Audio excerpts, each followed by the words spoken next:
Hello students, welcome to SKR maths academy. আমি Saikat sir, তোমাদের mathematics educator এবং mentor. আজকে খুবই একটা ভালো খবর আছে, সেটা হচ্ছে ডব্লিউবিসিএস 2024-এর নোটিফিকেশন বেরিয়ে গেছে। আজ সকালেই আমি পোস্ট করেছিলাম, তো আজকে ডিটেলস ভিডিওটা এখন বলবো যে এই নোটিফিকেশনটা কেন ইম্পর্টেন্ট, কবে ফর্ম ফিল আপ শুরু হতে পারে, সমস্ত কিছুই এই ভিডিওতে আমি ক্লিয়ার করব। তাহলে শেষ পর্যন্ত ভিডিওটা দেখো। দেখো, আজকে যে নোটিফিকেশনটা বেরিয়েছে সেটা হচ্ছে কিন্তু শর্ট নোটিফিকেশন, ঠিক আছে? এটা কিন্তু ডিটেলস নোটিফিকেশন নয়। এরপরে যেটা বেরোবে, ঠিক আছে, পিএসসির ওয়েবসাইটে ফর্ম ফিল আপের আগে তখন বেরোবে ডিটেলস নোটিফিকেশন, ঠিক আছে? Details notification. এবারে ডিটেলস নোটিফিকেশন আর শর্ট নোটিফিকেশনের পার্থক্য কি? দেখো, শর্ট নোটিফিকেশনটা পাবলিশ করলো মেনলি যাতে 2024 সালে ডব্লিউবিসিএসটা হয়, না হলে হচ্ছে যে একটা ডিসকন্টিনিউটি থেকে যাবে, 2024-এ না হয় পুরোটাই 2025-এ হবে। তো সেই জন্য এটা পাবলিশ করলো, কিন্তু ওবিসি কেস যতক্ষণ না মিটছে ততক্ষণ পর্যন্ত কিন্তু ডিটেলস নোটিফিকেশন বেরোবে না। তবে যখন শর্ট নোটিফিকেশন বেরিয়েছে তার মানে ডিটেলস অবশ্যই বেরোবে, তো আশা হত হওয়ার কিছু নেই, ঠিক আছে? মানে খারাপের মধ্যে ভালো বলা চলে আজকের এই খবরটা, ঠিক আছে? তো ওবিসি মানে এই যে কেসটা মিটে গেলে হয়তো 2 মাস, 1-2 মাসের মধ্যে হয়তো মিটে যাবে। তারপরে হয়তো দেখতে পারবে তোমরা ডিটেলস নোটিফিকেশন এবং ফর্ম ফিল আপ শুরু হবে, এবং তারপরে হচ্ছে তোমাদের পরীক্ষার ব্যাপার আসবে, ঠিক আছে? ফর্ম ফিল আপ হওয়ার 2-3 মাস তো সময় লাগবে পরীক্ষা করাতে। তো মোটামুটি ধরে রাখো মার্চ এপ্রিল, তার আগে হওয়ার খুব একটা সম্ভাবনা নেই পরীক্ষা। ওকে, এবারে আসা যাক, এবারে ডব্লিউবিসিএস 2024 এতটা ইম্পর্টেন্ট কেন এবং এখন থেকে কেন প্রিপারেশন শুরু করতে হবে তার কারণটা বলি। দেখো, ডব্লিউবিসিএস 2024 হচ্ছে লাস্ট এমসিকিউ ফর্মে পরীক্ষা। 2025 থেকে কিন্তু প্যাটার্ন চেঞ্জ হয়ে যাচ্ছে, ফুল ডেসক্রিপটিভ চলে আসছে।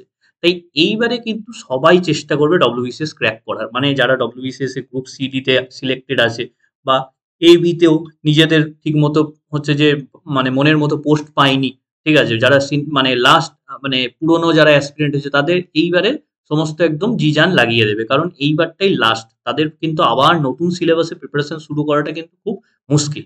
তাই আমি তোমাদেরকে বলবো, যারা হচ্ছে যে সমস্ত এক্সাম একসঙ্গে প্রিপারেশন নিচ্ছে, মানে ডব্লিউবিসিএস, এসএসসি বলো, ঠিক আছে, বা রেল বলো, সমস্ত এক্সামই দাও আর কি, তাদের জন্য কিন্তু এটা লাস্ট অপরচুনিটি। কারণ এরপর থেকে এসএসসি আর ডব্লিউবিসিএস কিন্তু একসঙ্গে দেওয়াটা নেক্সট ইম্পসিবল হয়ে যাবে। কারণ এসএসসি তোমার এমসিকিউ প্যাটার্ন একরকম জিনিসপত্র তো পড়তে হবে, আর ডব্লিউবিসিএস এ তখন ডেসক্রিপটিভ হয়ে যাবে, ঠিক আছে? তখন কিন্তু একসঙ্গে আর প্রিপারেশন করা মুশকিল।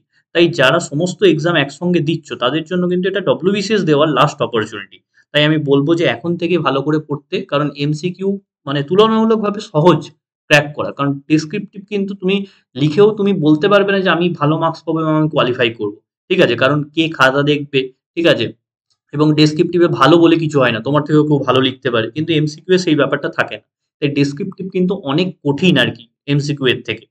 তাই এটাই বলবো যে এখন থেকে কিন্তু প্রিপারেশন শুরু করতে হবে, না হলে কিন্তু কম্পিটিশনে থাকতে পারবে, কারণ এইবারে কম্পিটিশন কিন্তু সব থেকে টাফ হতে চলেছে। কারণ অনেক দিন ফর্ম বেরোয়নি, ঠিক আছে, অনেক অ্যাসপিরেন্ট জমা হয়ে আছে, সবাই প্রিপারেশন নিচ্ছে, ঠিক আছে, যারা পড়ার তারা পড়ছে কিন্তু, ঠিক আছে?